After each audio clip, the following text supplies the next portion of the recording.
اعوذ باللہ من الشیطان الرجیم بسم اللہ الرحمن الرحیم وقالوا ان ہی الا حیاتنا الدنیا، اور وہ یہ کہتے ہیں کہ نہیں ہے مگر ہماری بس دنیا کی زندگی، وما نحن بمبعوثین، اور کوئی دوبارہ اٹھنے کا معاملہ نہیں ہے۔ یہ جان لیجیے جیسے آج بھی کفر اور الحاد کے مختلف شیڈز ہیں۔ ایک ایسے بھی لوگ ہیں کہ جو اللہ کو تو مانتے آخرت کو نہیں مانتے، ایسے بھی لوگ ہیں جو اللہ اور آخرت کو مانتے رسالت کو نہیں مانتے۔ تو اس وقت بھی ایک اکثر جو تھے قریش کے لوگ اور جو مشرکین عرب تھے وہ آخرت کو مانتے تھے، باس بعد الموت کو مانتے تھے، لیکن یہ کہتے تھے کہ ہمیں فلاں چھٹوا لے گا، فلاں بچا لے گا، ہمارے وہ جو ہیں حمایتی ہیں وہ مددگار ہیں۔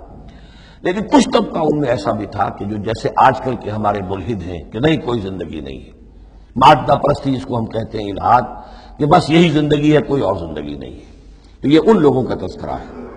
وقالوا ان ہی الا حیاتنا الدنیا وما نحن بمبعوثین، وہ کہتے ہیں کہ نہیں ہے بس سوائے اس دنیا کی زندگی کے، اور ہم نہیں اٹھائے جائیں گے دوبارہ۔ ولو تری اذ وقفوا علی ربہم، اور کاش کہ تم دیکھ سکتے جبکہ یہ کھڑے کیے جائیں گے اپنے رب کے سامنے۔ قال الیس ھذا بالحق، اس وقت اللہ پوچھے گا یہ حق ہے یا نہیں؟ تم کہتے تھے نہیں دوبارہ اٹھایا جائے گا، اٹھائے ہو کہ نہیں؟ وَلَوْ تَرَىٰ إِذْ وُقِفُوا عَلَىٰ رَبِّهِمْ قَالَ أَلَيْسَ هَٰذَا بِالْحَقِّ قَالُوا بَلَىٰ وَرَبِّنَا، پھر وہ کہیں گے کہ کیوں نہیں، اور تیرے رب اے رب تیری قسم ہے کہ یہ تو حق ہے۔ قَالَ فَذُوقُوا الْعَذَابَ بِمَا كُنتُمْ تَكْفُرُونَ، تو وہ کہے گا کہ اب مزہ چکھو عذاب کا اپنے کفر کی پاداش میں۔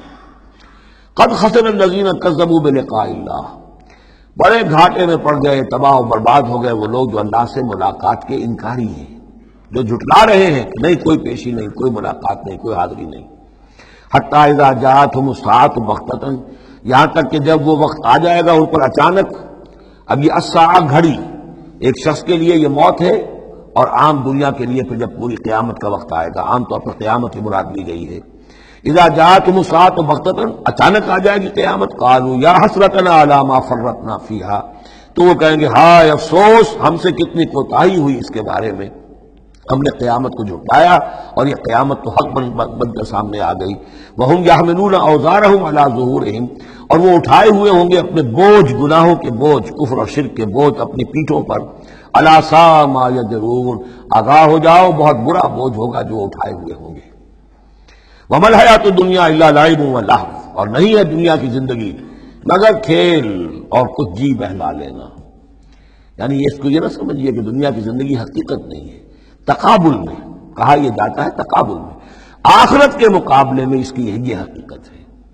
ایک شے ابدی ہے، ہمیشہ ہمیش کی ہے، ایک شے عارضی ہے، فانی ہے۔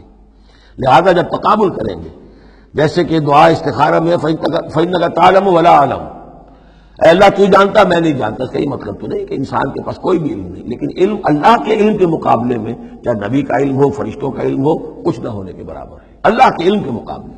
فَإِنَّكَ تَعْلَمُ وَلَا أَعْلَمُ، اسی طریقے سے یہاں یہ ہے کہ یہ چیز در حقیقت جو ہے لعب اور لہو، ورنہ یہ کہ حضور نے فرمایا اور صحیح فرمایا، صدق ما قال، کہ الدنیا مزرعۃ الآخرہ، یہ دنیا آخرت کی کھیتی ہے۔ اگر تو یہ سمجھ لیا جائے یہاں بو گے تو وہاں کاٹو گے، اگر یہاں بو گے نہیں تو کاٹو گے کیا؟ یہاں بو گے تو فصل کٹے گی وہاں۔ تو یہ تعلق ہے دنیا اور آخرت کا، تو اس اعتبار سے دنیا ایک حقیقت ہے، امتحانی وقفہ ہے۔ لیکن جب آپ تقابل کریں گے دنیا اور آخرت کا تو اس کی ابدیت، اس کی شان و شوکت اس کے مقابلے میں گویا کہ یہ نہ ہونے کے برابر ہے۔ یہ 3 گھنٹے کا ڈرامہ ہے جس میں کسی کو بادشاہ بنا دیا، کسی کو فقیر بنا دیا۔ وہ ڈرامہ ختم، نہ بادشاہ صاحب بادشاہ ہیں اور نہ فقیر صاحب فقیر ہیں، وہ باہر جا کر کپڑے بدل کر وہ ایک ہے، ایک جیسے ہیں سب کے سب۔ یہ ہے صورت۔ وَلَلدَّارُ الْآخِرَةُ خَيْرٌ لِّلَّذِينَ يَتَّقُونَ، اور یقیناً آخرت کا گھر جو ہے، آخرت کا گھر بہتر ہے ان لوگوں کے لیے کہ جو اللہ کا تقوی اختیار کریں۔ افلا تعقلون، تو کیا تم عقل سے کام نہیں لیتے؟ صدق اللہ العظیم۔